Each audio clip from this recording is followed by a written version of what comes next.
Il y a 2 semaines, j'étais venue, j'avais exprimé mon inquiétude face à un échange de terrain et je vous avais parlé d'un échange de terrain sur la rue Godette. J'avais pas le dossier avec moi, j'ai des informations. En fait, j'ai 2, 3 questions.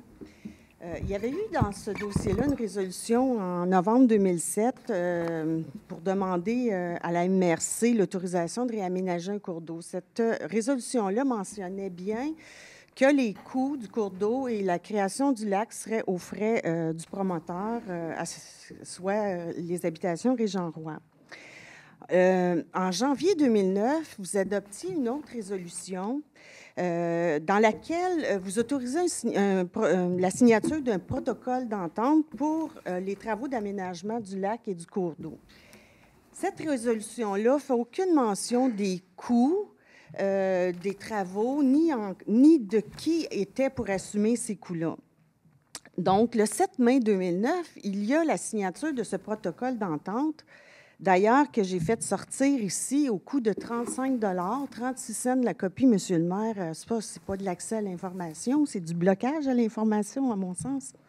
Mais bref, dans ce protocole d'entente, à l'article 9.2, ça dit que la Ville devait effectuer les paiements des coûts des travaux effectués par les habitations Roy au montant de 1 026 000. Et dans l'article 9.3, disait qu'il autorisait les honoraires professionnels qui étaient engagés avant même la signature du protocole d'entente jusqu'à concurrence de 58 000 Aussi, dans ce dossier-là, fait important, au mois de mars 2009, la Ville adoptait la résolution que je vous ai parlé, dont Mme Marcoux me questionnait, le fameux terrain qui a été cédé par la Ville de 27 250 mètres, qui fait en fait 293 000 pieds carrés, qui a été cédé à les habitations Régent-Roy pour compenser les superficies de terrain qui ont servi à la relocalisation du cours d'eau. Cette résolution-là, elle ne mentionne pas du tout la valeur des terrains cédés, ni la superficie qui a cédé à la relocalisation.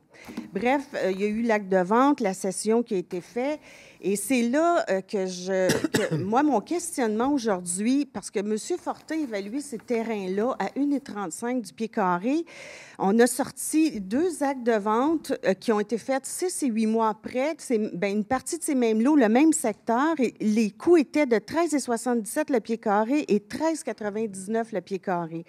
Comme je vous mentionnais, si on enlève le coût des infrastructures, là, je pense qu'il faut enlever ça, qui est à peu près 4 piastres du pied carré selon ce qu'on m'a informé. Les terrains valaient 10 piastres le pied carré 6 à 8 mois plus tard au lieu de 1,35. Alors, de là, mon inquiétude à savoir que l'évaluation des terrains et comment ça pouvait varier aussi à un point.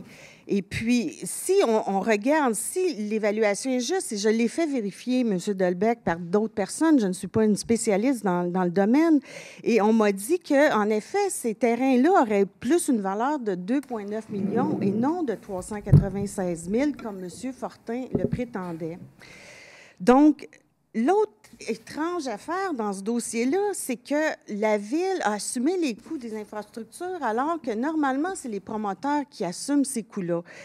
Moi, je voudrais savoir, est-ce que le Conseil de Ville, est-ce que vous, les élus, étiez au courant du contenu du protocole d'entente et de ces coûts-là que la Ville devait assumer? On parle de 1 084 902 $.